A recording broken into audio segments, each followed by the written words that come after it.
Hello बच्चों, आपको मधुर Gupta channel पे एक बार फिर से स्वागत है। जेईई मेन 2025 चैप्टर का नाम है एटॉमिक स्ट्रक्चर। क्वेश्चन बहुत सिंपल है, जिसको आता है वो स्किप कर सकता है। देखते ही उसको अगर समझ में आ जाता है कि इस क्वेश्चन में कोई दम वाली बात नहीं है, स्किप करो, आगे बढ़ जाओ, ठीक है ना, टाइम वेस्ट मत करो यहाँ पे। तो क्वेश्चन ये है, the energy of an electron in first Bohr orbit of hydrogen atom is -13.6 eV। The magnitude, underline करें, the magnitude of energy value of electron in first excited state of B3+। जहां जहां मैंने underline करी है वहां पे भी आपको करनी चाहिए थी। और क्वेश्चन ने ईवी में पूछा, ये भी खास बात है, लेकिन वो जूल में भी पूछ सकता था। एनर्जी की यूनिट ही 6-7, मतलब आप ये मानो कि एटॉमिक स्ट्रक्चर यूनिट कन्वर्जन, बहुत इंपॉर्टेंट। लेकिन ये क्वेश्चन बहुत सीधा सा क्वेश्चन है, आइए बात कर लेते हैं। एनर्जी का फॉर्मूला आप सभी को पता होगा, होना भी चाहिए, ठीक है ना, 2 साल से पढ़ रहे हो। -13.6 Z²/n²। ईवी में हम ये फॉर्मूला जानते हैं इलेक्ट्रॉन वोल्ट में, ठीक है ना। चलिए, अब इस क्वेश्चन में कुछ खास बचा नहीं है। जैसे अगर मैं हाइड्रोजन एटम के लिए बात करूं तो EH बराबर हो जाएगा -13.6। जेड की वैल्यू कितनी होती है 1।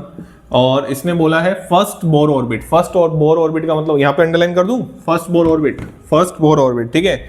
तो फर्स्ट बोर ऑर्बिट का मतलब है कि 4 हाइड्रोजन एटम, यहाँ लिख देता हूं मैं, 4 हाइड्रोजन एटम उन्होंने बोला है, Z बराबर तो 1 होता ही है और N बराबर उन्होंने 1 बोला है, तो N बराबर 1 हो जाएगा और यहाँ पे क्या हो जाएगा EV, ठीक है।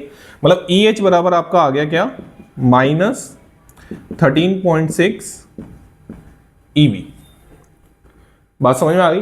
अब पहले तो मैं आप सभी को ये चीज बता देता हूं, आराम से सुनोगे तो समझ में आएगा, नहीं तो कुछ समझ में नहीं आएगा, ये भी सुन लेना अच्छे से, ठीक है ना। क्वेश्चन ने EH की वैल्यू भी -13.6 EV ही दे रखी है। अगर आप बात की गहराई को अच्छे से मेरी बात समझ पाएंगे तो आपको क्वेश्चन समझ में आएगा, नहीं तो नहीं आएगा, ठीक है ना। जैसे मैं आपको एक चीज समझाता हूं, इसको मैं इस तरीके से करने की बजाय इस तरीके से करता हूं, देखना भाई ध्यान से। जैसे EH का मैंने लिख दिया, ठीक है, यहाँ पे EN का फॉर्मूला हो गया और EH को मैं लिख देता हूं -13.6 Z1 का स्क्वायर/N1 का स्क्वायर EV, और इसको मैं नाम देता हूं Z1, इसको मैं नाम देता हूं N1। कोई टेंशन वाली बात नहीं है, ठीक।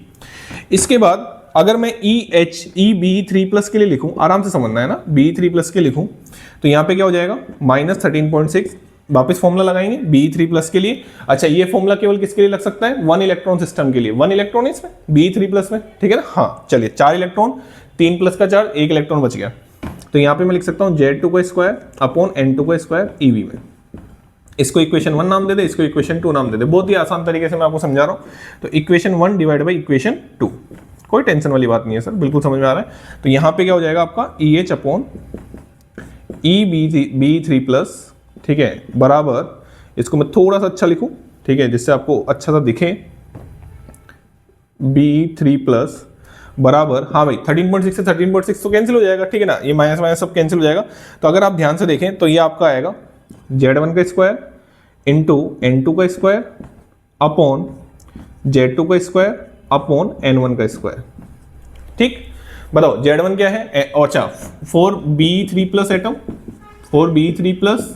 हम बात करते हैं Z बराबर, Z2 बराबर कितना होगा, हाइड्रोजन हीलियम लिथियम बेरिलियम 4, और N2, हाँ भाई फर्स्ट एक्साइज स्टेट मैंने आपको पहले ही बता रखा है, एक्साइज स्टेट 1 जोड़ देना। तो बताओ N बराबर कितना हो गया, 2 हो गया, ये मैंने पहले भी बता रखा है।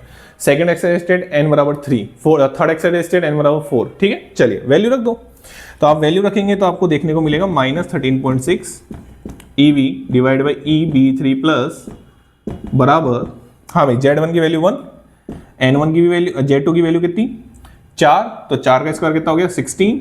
हाँ भाई N2 का स्क्वायर, N2 कितना है 2, 2 का स्क्वायर कितना हो गया 4, और डिवाइड बाई 1, तो ये कट गया 4 बार। तो मेरे हिसाब से EB3+ आपका आ गया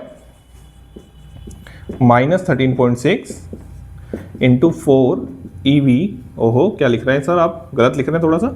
यहाँ पे क्या आ जाएगा EV मतलब -54.4 EV। देखो आराम से, 6 चौके 24, 4 तिया 12, 13 14, ठीक है।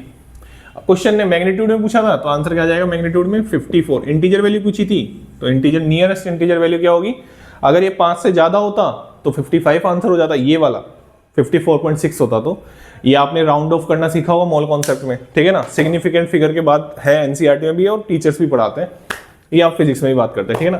तो ये क्वेश्चन था मेरे हिसाब से, तो इसमें कोई दम वाली बात नहीं थी, ठीक है ना। चलिए, thank you so much. Channel को लाइक करें, शेयर करें और सब्सक्राइब करें।